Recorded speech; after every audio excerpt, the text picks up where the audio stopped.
ખેડૂત મિત્રો, જ્યાં સુધી પ્રશ્નોનો જવાબ તમને જૂના વિડીયોમાંથી મળી જતો હોય ત્યાં સુધી કારણ વગરના પ્રશ્નો ન પૂછો. બીજું, મને એવું ન કહો કે સાહેબ તમે મને ફોન કરો. સૌ પ્રથમ તમે એ જુઓ કે તમારા પ્રશ્નોનો જવાબ અગાઉ અપાઈ નથી ચૂક્યો ને. બીજા નંબરમાં તમારે જે પ્રશ્ન હોય તમે પ્રશ્ન લખો. મારે વોટ્સએપમાં 300થી વધારે વ્યક્તિને જવાબ દેવાના હોય છે. દરેક વ્યક્તિને હું ફોન ન કરી શકું. તમારે કાંઈ પણ પ્રશ્ન હોય તો વોટ્સએપથી લખો. હું વોટ્સએપથી જવાબ આપું છું. જરૂર પડે તો ફોન કરું છું અને જરૂર પડે તો રૂબરૂ મળવા પણ બોલાવું છું. જ્યાં ડોક્યુમેન્ટ જોવાની જરૂરિયાત હોય ત્યાં. દરેક કેસની અંદર એવો આગ્રહ ન રાખો કે સાહેબ મને ફોન કરે. રોજના 300 મેસેજ હોય છે. મોટા ભાગના પ્રશ્નોના જવાબ તો અપાઈ ચૂકેલા હોય છે. એને કંઈ વારંવાર ફોન કરવાનો મતલબ નથી. જેમાં થોડો ઘણો ડિફરન્સ હોય તો એને વોટ્સએપથી જવાબ આપી દઉં. જ્યાં જાજો ફરક હોય કે એમ લાગે કે આને ફોન કરવાની જરૂર છે ત્યાં હું ફોન કરું.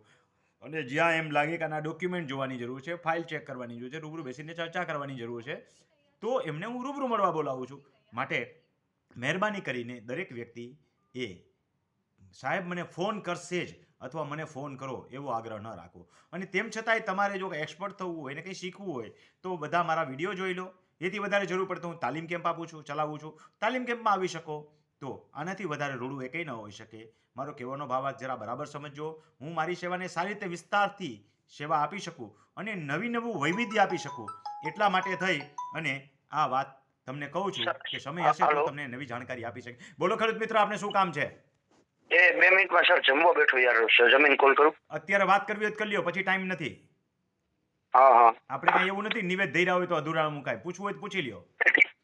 હા, એ વાત તમારી બરોબર છે. વાત આગળ વધારો. હવે મારે એક પ્રશ્ન હતો સિવિલ મીટરનો. પૂછી નાખો એમ તો કહું છું. 10 મિનિટ તો એમને બગાડી નાખી. એ એક સિવિલ મેટર ચાલુ છે અને એક કબજો એક ભાઈએ કરેલો છે જમીન મારા ખાતે બરોબર અત્યારે.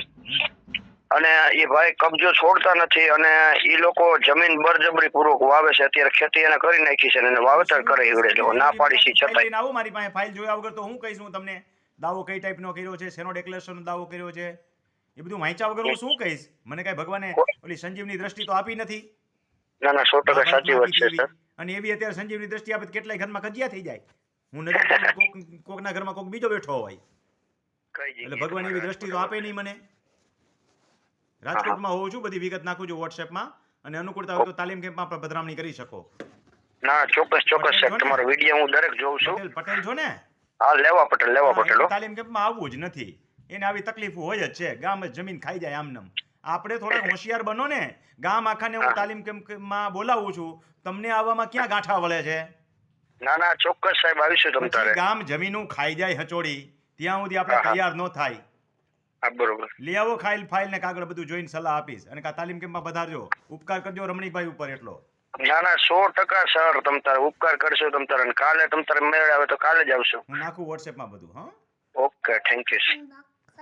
ખેડૂત મિત્રો, વધુમાં વધુ તકલીફ પટેલોને છે. પટેલોને તાલીમ કેમ્પમાં આવવું નથી, તાલીમ લેવી નથી અને મોટા ભાગની તકલીફો જે છે સહન કરવી છે. આ બળતરા એટલે કાઢું છું કે તાલીમ કેમ્પના છેલ્લા 9 તાલીમ કેમ્પા થયા. ફ્રેશર આવવાની સંખ્યામાંથી 5%, 5 વ્યક્તિ ફ્રેશર નવામાંથી હોય છે. 5 વ્યક્તિ, 5% નહીં. 50% ગણું તો 10 થવા જોઈએ. ખાલી મુદલ 5 વ્યક્તિ હોય. પટેલો સંખ્યાના પ્રમાણમાં કેટલા હોવા જોઈએ તમે ખુદ વિચારો. અમસ્તો તો બળતરા નથી કાઢતો હું કે ભાઈ તાલીમ કેમ્પમાં આવો. હું સાર્વજનિક તાલીમ આપું છું. હું કોઈને ના નથી પાડતો. કોઈ પણ જ્ઞાતિ કોઈ પણ ધર્મનો આવે તો હું તાલીમ આપું છું. તો તમે શા માટે નથી આવતા? તમારે પ્રશ્નો ઓછા છે એવું નથી.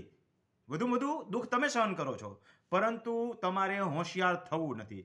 તમને પાવર છે પૈસાનો કે હું પૈસાથી બધું પતાવી લઈશ. ભાઈ એટલે તો માકડ અને ઈતેડાની ઘોડે બધાય તમને ચૂહે છે. એટલું તો સમજો. આથી વધારે તો હું ભાષા વાપરી શકું. આ ચૂસે છે માકડ અને ઈતેડાની ગેમ કોઈ એક નથી. પોલીસ સ્ટેશનથી ફરિયાદ આવે તોય ભલે, મામલતદાર કચેરીમાંથી આવે તોય ભલે, ડીએલઆરમાં જાઓ તોય ભલે, અને આડોશી પાડોશી હોય તોય ભલે, શેઠા પાડોશીના કજિયા હોય તોય ભલે, અને ગામના કાંઈ હોય તોય ભલે. બધી જગ્યાએ આર્થિક રીતે ઘસાવાનું થાય. એના કરતાં થોડીક કાયદાકીય બાબત જાગૃત બનો તો ઓછી મુશ્કેલીનો સામનો કરવો પડશે. હું તો કહું છું સાવની મુશ્કેલીનો સામનો કરવો પડે.